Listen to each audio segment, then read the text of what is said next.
Bem-vindo a mais um episódio do Português em Conversa. Neste episódio vamos falar um coche sobre viagens, em especial sobre o porquê de gostarmos tanto de viajar. Toda a gente gosta de viajar e conhecer sítios novos, não é?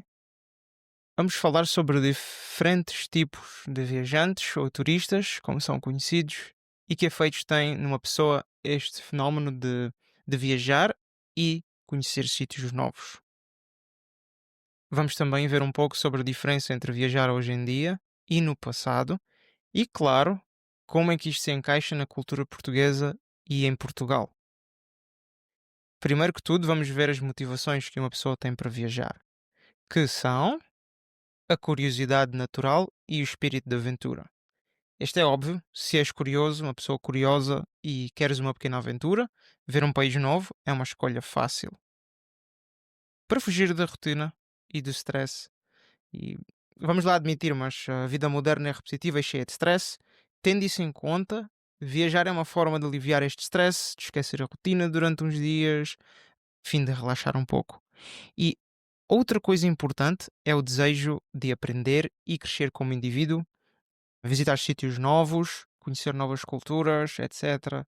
Aprendemos bastante sobre o mundo em que vivemos, diferentes comunidades, diferentes formas de vida, costumes, e sentimos sempre que evoluímos um pouco.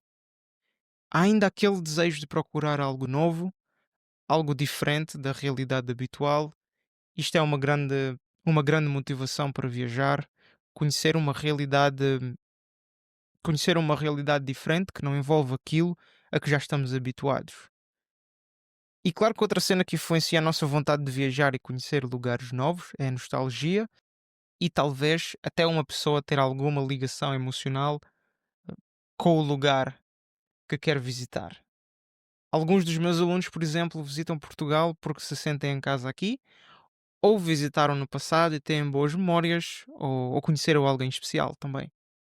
Agora vamos falar um pouco sobre os tipos de viajantes ou turistas que conhecemos por aí fora. Primeiro temos o turista típico, que quer ver as principais atrações, os principais pontos turísticos, quer tirar boas fotos, gosta de conforto, segue um plano já traçado, ou seja, já tem tudo ali planeado e quando quer provar a gastronomia local, vai aos restaurantes recomendados no TripAdvisor. Em contraste a este aqui, temos o explorador, que muitas vezes quer descobrir sítios novos em vez de apenas fazer uma visita, tem mais interesse na cultura local, nas pessoas e na história, e por causa disso tenta evitar as zonas tipicamente turísticas e não planeia a visita de forma muito rígida. Outro tipo de turista ou viajante é o que eu chamo de colecionador de países, que é um indivíduo que visita dezenas e dezenas de países ao longo dos anos. Como diz o nome, parece estar a colecionar países. Mas claro, uma boa parte das vezes não tem um conhecimento mais do que superficial sobre os países que visita. Porque, a meu ver, não, não é possível.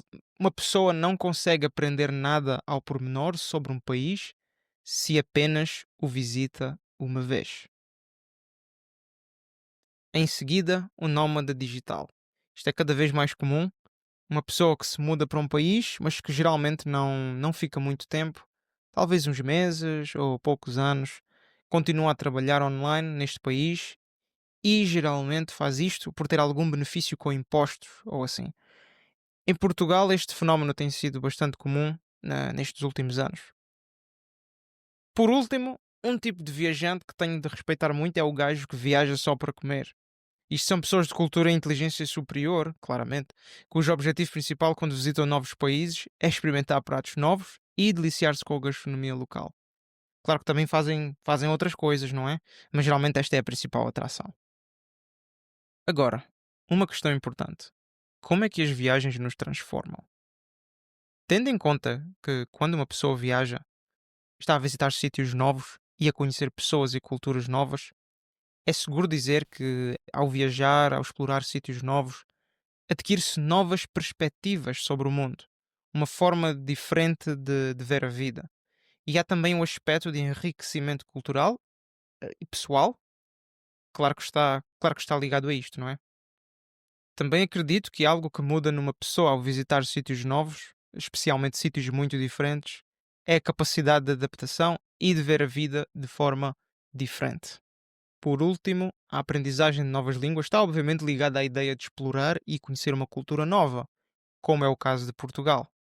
Quem visita o nosso país e quer ficar muitas vezes sente um desejo de aprender português. E muita gente pode não concordar com isto, mas na minha opinião é impossível conhecer uma cultura mesmo bem sem estudar e interagir com a língua.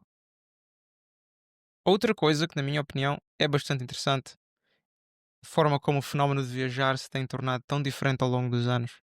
Afinal de contas, hoje em dia temos muitas mais oportunidades do que no passado, não é? Antigamente, viajar era um grande luxo. Hoje em dia é praticamente um direito adquirido nos países desenvolvidos, claro. No passado, uma pessoa comum fazia uma ou duas viagens em toda a sua vida. Hoje em dia, se não viajas todos os anos, sentes que estás a ficar para trás. A globalização e a tecnologia transformaram completamente a experiência de viajar. Antigamente, os bilhetes de avião, por exemplo, eram caríssimos. Hoje em dia, temos companhias aéreas de baixo custo, como as mais populares são a Ryanair e a EasyJet, com voos para outros países da Europa a 20 ou 30 euros. É completamente diferente, é uma realidade completamente diferente. Temos formas de alojamento para todos os bolsos, como um hostel ou couchsurfing, Airbnbs, etc. Permitem a uma pessoa gastar muito menos dinheiro do que num hotel tradicional. Isto já para não falar que os bancos hoje em dia têm até planos de poupança e créditos, feitos justamente para uma pessoa poder viajar. O que é bom para pessoas que têm alguma dificuldade a juntar dinheiro. Por exemplo, nos anos 70, 80, em Portugal, quando a pobreza era um problema muito maior, a esmagadora maioria dos portugueses não passava férias no estrangeiro. Só se viajava dentro do próprio país e geralmente para passar férias na casa de familiares, apenas de carro ou de comboio. Epá, isto ainda hoje é comum, mas claro que as pessoas têm outras oportunidades. Hoje em dia, famílias de classe média visitam casualmente outras cidades europeias, como Paris ou Roma, por uns dias e não se passa nada. E obviamente que há os portugueses imigrados que viajam regularmente para visitar a família. No contexto da globalização e tecnologia, hoje em dia temos coisas como o Google Maps, Airbnb ou TripAdvisor, que têm o potencial de tornar o fenómeno de viajar muito mais controlado.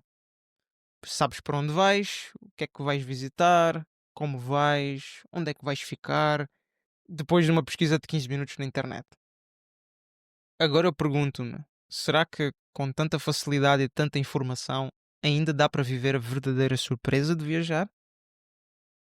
Ou será que as viagens modernas meio que se transformaram numa uma lista de verificação? Eu diria que o mais divertido a fazer é encontrar um equilíbrio. Usar a tecnologia como ferramenta, mas deixar espaço para alguma aventura e para o inesperado. Agora a grande pergunta: por que motivo, porque é que tanta gente quer visitar Portugal?